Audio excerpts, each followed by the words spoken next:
Department of Justice has announced charges for a North Korean individual who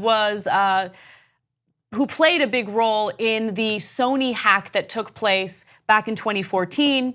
Now I'm gonna give you the details of what that hack consisted of and some of the ramifications on an international scale in just a moment. But first, let me tell you who the suspect is.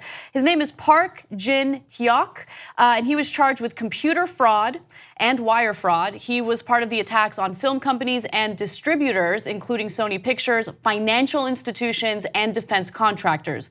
Now, to be clear, North Korea, of course, did target the United States, but it also targeted financial institutions throughout the world.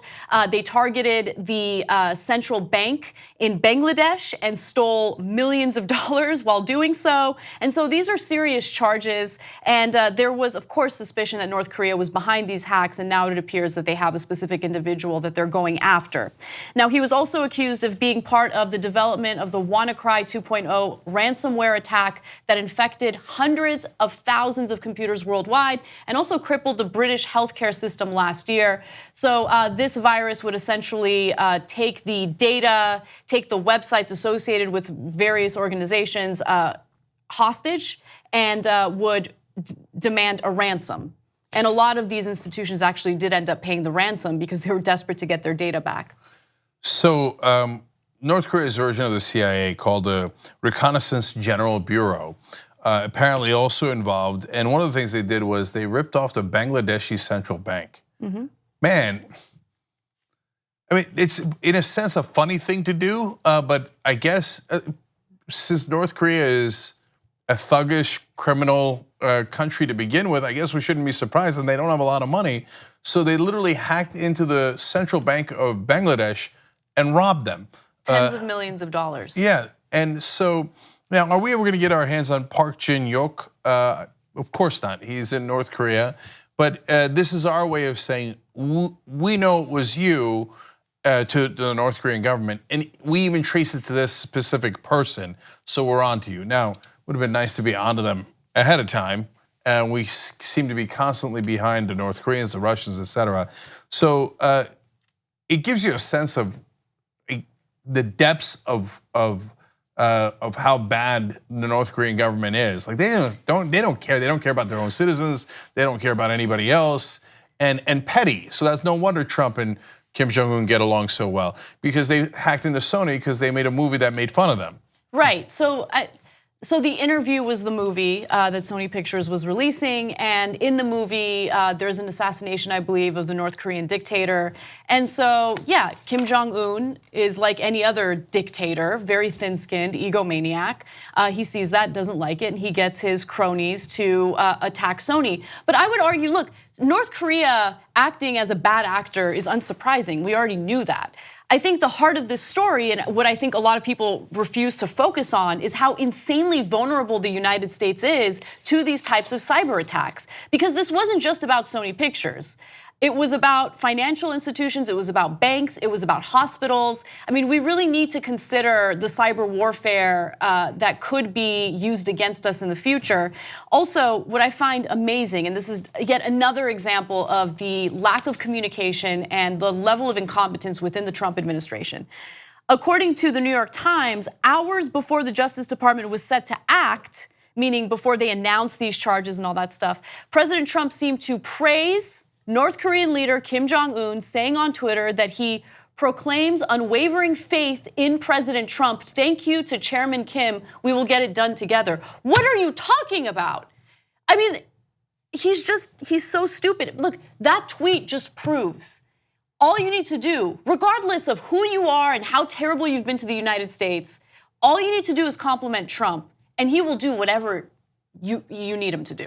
The Justice Department comes to the president and says, we found the criminals who have been infiltrating the United States. And they didn't just attack Sony, they attacked so many different parts here, and parts of the damage we don't know. Do you know that later, to Anna's point about how vulnerable we are, the Office of Personnel Management in the US government was hacked into, the White House email system was hacked into, and the IRS was hacked into. We don't know for sure that was the North Koreans, but this is obviously a very serious issue. And when the Justice Department was asked by reporters, did you tell the president? Because it's curious that right before you released it, he's like, "Oh, the North Koreans are awesome," right? They said that Justice Department said it was standard practice to brief relevant parts of the executive branch. In other words, yeah, of course we told them.